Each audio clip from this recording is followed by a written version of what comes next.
Well, Northern Territory Indigenous organisations are calling on both sides of federal politics to commit to another major remote housing program before the election.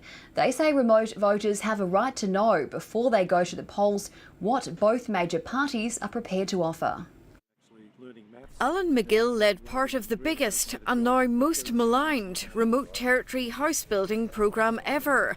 He's proud of SciHip's achievements and defends it against accusations it cost too much.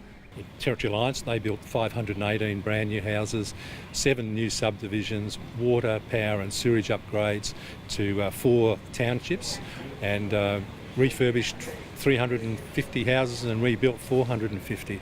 That was a huge effort in a short period of time. But he says there's still a need for another equivalent-sized programme.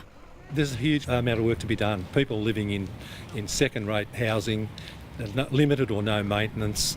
Indigenous organisations agree and want a commitment before the federal election. I think it's appalling that Aboriginal people are still dealing with issues of scabies, kidney failure and those sorts of things. What we really need from both levels of government, both the Northern Territory and the Commonwealth level, is a long-term housing plan and a housing financial commitment.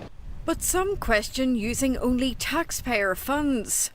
I think those communities which do receive money from royalties should be required to reinvest that into their own communities. Really what we're talking about here is a public housing program, so why wouldn't the primary responsibility rest with the government?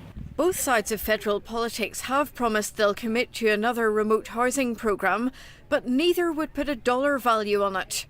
There's an urgent need to address this issue, and this will be a priority for a Labor government. That's yet to be determined, but as we've indicated earlier, the most significant change that we want to achieve is actual more housing.